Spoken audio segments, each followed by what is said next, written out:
Age of Empires was the first game I bought myself, and to put it mildly, I was pretty excited. I still have clear memories of the first time I saw this game, at my grandma's house during a family party. My cousin had brought his laptop, and I sat and watched him play Age of Empires for the entire party. All I knew was that I had to have that game.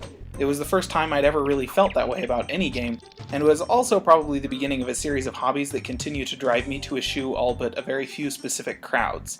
So, maybe it wasn't the best for my social development, but I turned out fine, so whatever. What's the first thing you think of when you look at this game? For me, it was Risk, which isn't really a great starting point. A board game that pretends to be about strategy, but is really about luck, and which takes something like 6 years to finish? I'll bet you're probably with me in your reaction to that. No thanks. That doesn't in any way sound fun. But don't be so quick to judge. Even by today's standards, this is a fabulous real-time strategy game. It's approachable for beginners, challenging for experts, and it's got a good moderate difficulty for people like me. When compared to the strategy games it was competing with back in the late 90s, it was more balanced than StarCraft, more varied and exciting than Civilization, and more not full of debilitating bugs than Command and Conquer. Don't get me wrong, those other games were great, but Age of Empires had fantastic gameplay that holds up when compared to modern real-time strategy. It's gameplay that sits so naturally in the middle of every other strategy game that it's pretty easy to sum up the rest of the crowd as Age of Empires plus some stuff.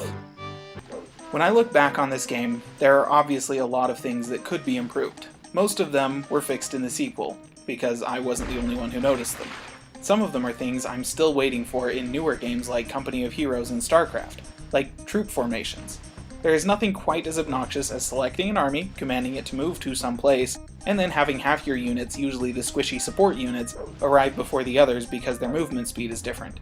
And to also have that half show up like a classroom of middle school students meandering into first period the day after Christmas break.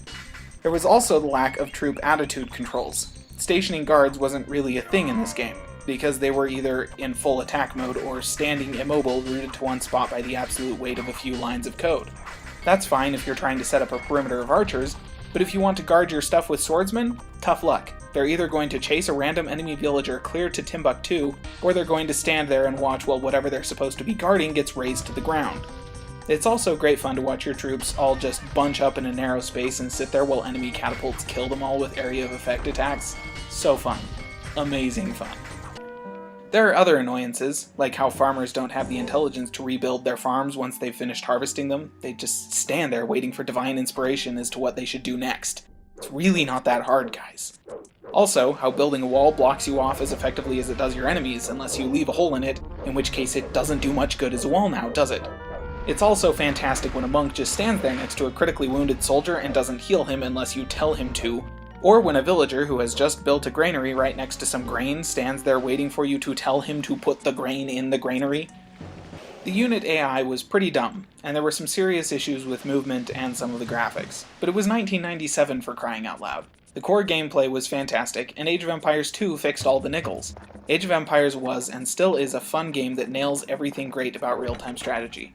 Games tend to be longer than StarCraft 2, for example, which is something to consider, but copies of this game are easy to come by and well worth a revisit. In fact, my Age of Empires Gold Edition CD from 2000 still installs and plays just fine on my year-old Windows 10 PC. Good game win and backward compatibility win. Can't beat that combination. Thanks for taking a ride on our time machine back to 1997's time machine back to the Stone Age. Comment below with your favorite civilization from Age of Empires, assuming you were one of those precious few who could even tell the difference. Like and subscribe if you enjoyed the video, and follow the links in the comments to win $1 million! Oh wait, sorry. We tabled that idea when we realized actually giving people $1 million was a lot harder than just saying.